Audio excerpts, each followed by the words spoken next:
দেখেন আমার ছেলের কাণ্ড। আমি ওকে বলেছিলাম ব্যাগ থেকে তোমার পেন্সিল, কলম আর অন্যান্য জিনিসগুলো বের করতে, আর সে কিনা পুরো ব্যাগটাই মাথার উপর ঢুকিয়ে দিয়েছে। এজন্য আমি সবসময় আমার ছেলেদেরকে মানে সাবধানে রাখি, ওদের সাথে সাথে থাকি। বলা তো যায় না, ওরা এখনো বাচ্চা, অনেক কিছুই বুঝে না, কোন সময় কোন বিপদ ডেকে আনবে। তাই সার্বক্ষণিক আমি চেষ্টা করি ওদের সাথে সাথে থাকার। আসসালামু আলাইকুম ভিউয়ার্স, কেমন আছেন সবাই? নিশ্চয়ই অনেক ভালো। নতুন আরো একটা ব্লগে আপনাদের সবাইকে ওয়েলকাম জানাচ্ছি। আমি মুনিয়া। তো বাচ্চাদের সাথে দুষ্টুমি করার পর চলে এসেছি রান্নাঘরে দুপুরে রান্নার জন্য। আজকে আমি একটু তাড়াহুড়া করে রান্না করছি, কারণ আজকে আমার বাইরে যেতে হবে। রান্না শেষ করে একটু ব্যাংকে যাব, কাজ আছে আজকে। আমি এখানে শিম, আলু আর টমেটো দিয়ে রুই মাছ রান্না করব, তাই রুই মাছগুলোকে আগেই ভেজে নিয়েছি। এখন শিম, আলু এগুলোকে ভাজবো। কে কে এভাবে ভেজে রান্না করেন কমেন্ট করে জানাবেন। আমার বাবার বাড়ির দিকে কিন্তু এভাবে সবজি কখনো ভেজে রান্না করা হয় না। তবে শ্বশুর বাড়িতে আসার পর দেখতাম আমার শাশুড়ি সব ধরনের সবজি তেলের মধ্যে ভেজে রান্না করতেন।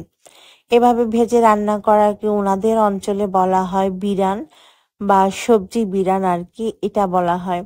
তো খেতে খারাপ লাগে না, আসলে ভালো লাগে। তবে আমি সবসময় যে ভেজে রান্না করি ব্যাপারটা তা না, আমি সবসময় কষিয়ে রান্না করি।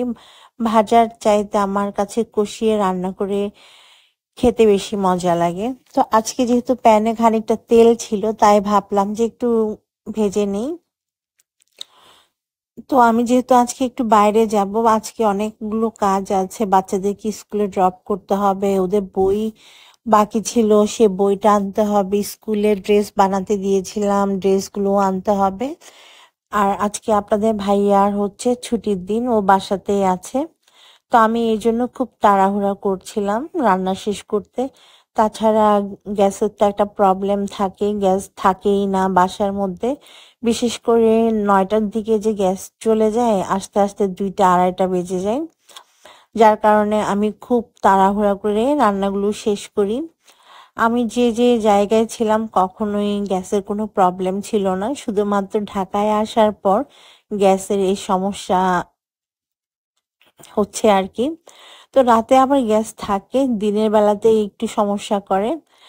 এটা যে শুধু শীত আসছে এজন্য করছে তা না, আমি তো গরমের দিনেও ছিলাম, গরমের সময়ও গ্যাসের এই প্রবলেমটা ছিল, গ্যাস থাকতোই না। যাই হোক, এখান থেকে সবজিগুলোকে কষিয়ে নিয়েছি, এখন ঝোলের পানি দিয়ে দিচ্ছি। আর রেসিপিটা আপনাদের সাথে ডিটেল শেয়ার করলাম না, কারণ এগুলো তো আমাদের কমন রান্না, সবাই পারেন করতে, তাই না? আর শিম, আলু, ফুলকপি এগুলো দিয়ে মাছ ভাজা করে রান্না করলে খেতে কিন্তু ভীষণ মজা হয়। শীতের দিনে তো কম বেশি সব বাসায় এভাবে রান্না করেন, এটা একটা কমন রান্না হয়ে যায়। আসলে আমার কাছে ভালো লাগে, কার কাছে কেমন লাগে জানি না। আমার কাছে কিন্তু সত্যি বলতে এভাবে রুই মাছ দিয়ে রান্না করলে অনেক ভালো লাগে। বাট আমার বাচ্চারা খেতে চায় না, আপনাদের ভাইয়াও তেমন একটা পছন্দ করে না। ওদের আসলে বেশি করে পেঁয়াজ দিয়ে ভুনা ভুনা করলে মজা লাগে, ওরা ওটাই পছন্দ করে। কিন্তু সব সময় তো আসলে ভুনা ভুনা খেতে ভালো লাগে না, তাই না? সবজিও তো খাওয়া দরকার। যাই হোক, আমি আলু ভাজিটা আগেই করে নিয়েছি, এখন মাছও রান্না করে নিলাম। আজকে 2টা তরকারি রান্না করেছি, কারণ একটু ব্যস্ততা আছে, বাইরে যেতে হবে। আজকে আমার ছেলেদের স্কুলে কালচারাল প্রোগ্রাম, তো ওদেরকে স্কুলে নামিয়ে দিব। প্রোগ্রাম শুরু হবে 2টার দিকে। তো আমি হচ্ছে 1টার দিকে ব্যাংকে এসেছি, ব্যাংকের কাজকর্ম শেষ করলাম। এখন হচ্ছে যাব, আমার ছেলের একটা বই কিনা বাকি, সেই বইটা কিনতে। তারপর হচ্ছে ওদেরকে স্কুলে ড্রপ করব আর কি। তো আজকে যেহেতু আপনাদের ভাইয়া বাসায় আছে, তাই সবাই মিলে বের হয়েছি যাওয়ার জন্য। আর যেদিন উইকেন্ড থাকে সেদিন হচ্ছে কি সারা সপ্তাহের কাজগুলো জমিয়ে একদিনে করা হয়। এতে দেখা যায় সবাই খুব ব্যস্ত থাকি আমরা।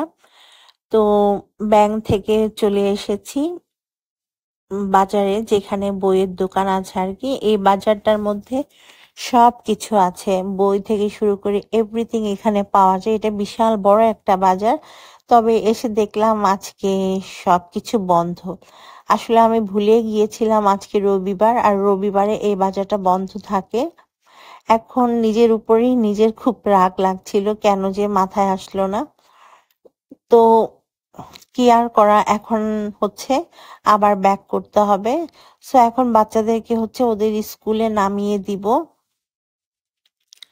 বাচ্চাদেরকে আমি স্কুলে নিয়ে এসেছি, আর আমার ছেলেরা আমাকে বলছে ওরা কালচারাল প্রোগ্রাম দেখবে না, ওরা বাসায় চলে যাবে, ওদের ভালো লাগছে না। অলরেডি 2টা বেজে গিয়েছে।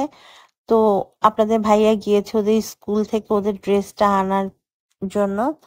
তো এগুলো হচ্ছে সন্ধ্যার দিকে আর কি বাইরে গিয়েছিল আপনাদের ভাইয়া। তো বাচ্চাদের জন্য মিষ্টি, পাউরুটি এগুলো নিয়ে এসেছে। আর আমার হচ্ছে শুট ছিল, আমি এখানে কিছু ডেজার্ট কাপ শুট করেছিলাম। সেই সাথে বাসায় খাওয়ার জন্য লাচ্চা সেমাই রান্না করেছিলাম। আর আপনাদের ভাইয়া বাইরে থেকে আসার সময় মিষ্টি নিয়ে এসেছে 2 রকমের। আর বাচ্চাদের জন্য চিকেন চাপ নিয়ে এসেছে, নান রুটি নিয়ে এসেছে। তো এই ছিল সন্ধ্যার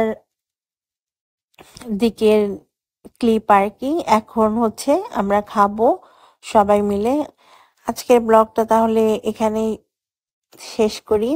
আর আজকে যে লাচ্চা সেমাইটা রান্না করেছি, ট্রাস্ট মি ভিউয়ার্স, এত বেশি মজার ছিল আজকের এই লাচ্চা সেমাইটা। আর এটা আমার চ্যানেল লেটস কুক উইথ মুনিয়াতে আপনারা পেয়ে যাবেন, আমি আপনাদের সাথে শেয়ার করব। নর্মাল লাচ্ছা সেমাইও যে এত মজা করে বানানো যায়, সেটা এই রেসিপিটা আপনারা ট্রাই না করলে বুঝবেন না। অসম্ভব মজা হয়েছে আজকের লাচ্ছা সেমাইটা। খুব শীঘ্রই এই রেসিপি আমার চ্যানেল লেটস কুক উইথ মুনিয়াতে আমি শেয়ার করব, সাথে থাকেন আপনারা। আর যারা যারা আমার রেসিপি পছন্দ করেন চ্যানেলটাকে সাবস্ক্রাইব করতে পারেন। আর আমার ব্লগগুলো ভালো লাগলে আপনাদের ফ্রেন্ডস এন্ড ফ্যামিলির সাথে শেয়ার করতে কিন্তু একদমই ভুলবেন না। দেখতে দেখতে ব্লগের একদম শেষে চলে এসেছি। এখন আমি বিদায় নিচ্ছি। আপনারা সবাই ভালো থাকবেন, সুস্থ থাকবেন।